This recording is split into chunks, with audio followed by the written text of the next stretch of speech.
नमस्कार दोस्तों, एक बार वीडियो में स्वागत करते हैं। हम आपका इस वीडियो में बताने वाले हैं हम कि क्या चंद्रशेखर आज़ाद रावण इस बार क्या रणनीति बना रहे हैं 2024 इलेक्शंस के लिए, 2024 चुनाव के लिए। इस वीडियो में हम बताने वाले हैं आपको।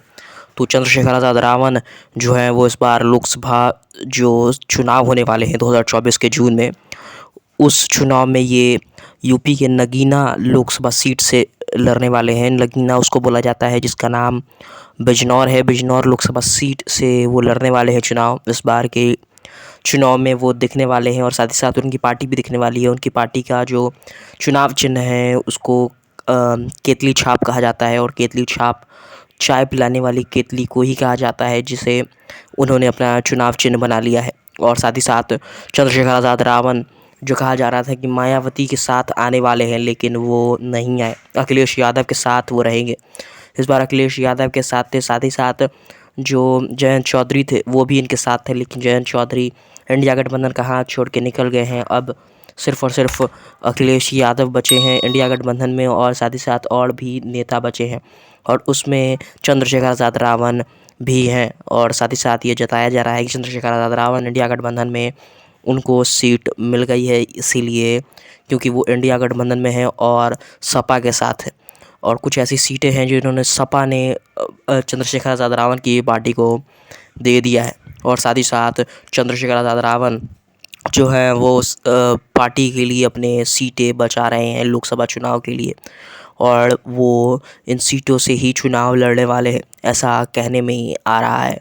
और साथ ही साथ ये भी बताया जा रहा है कि चंद्रशेखर आज़ाद रावण जो है वो इन 15 सीटें जो मिल रही हैं सपा की तरफ से, उससे लड़ने वाले हैं चुनाव। और शायद 15 सीटें उनके लिए ठीक हैं, लेकिन शायद वो 15 सीटों पर ना लड़ पाएँ, क्योंकि उनके पार्टी में बहुत से सदस्य हैं जो 15 से भी ज़्यादा संख्या में हैं। और साथ ही साथ चंद्रशेखर आज़ाद रावण को एक सीट मिली है जो बिजनौर लोकसभा सीट है, जिसमें खुद आज़ाद समाज पार्टी का जो केतली छाप है उससे वो लड़ने वाले हैं। और सामने आकाश आनंद और शायद मल्लिकार्जुन खड़गे भी नज़र आ सकते हैं।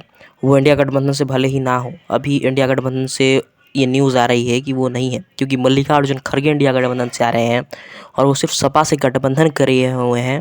चंद्रशेखर आज़ाद रावण असलियत में वो खुद की पार्टी से लड़ रहे हैं, वो अकेले खेल रहे हैं, लेकिन चंद्रशेखर आज़ाद रावण सपा के साथ गठबंधन किए हुए हैं। अगर कहें कि इंडिया गठबंधन में जाने की बात कहें तो वो इंडिया गठबंधन में कहते हैं कि वो है इंडिया गठबंधन में। अगर वो सपा के साथ जुड़े हुए हैं तो इंडिया गठबंधन में है। वो अखिलेश यादव को एक बहुत बड़ा नेता मानते हैं, मायावती जी को भी एक बहुत बड़ा नेता मानते हैं, कांची राम के चरण कमलों पर चलने की कोशिश करते हैं और बाबा साहेब का नाम लेते हैं। ये एक बहुत बड़ा नेता है। अब पता नहीं क्या होगा, बिजनौर लोकसभा सीट में जीतेंगे या नहीं, आप ही कमेंट करके बताइए।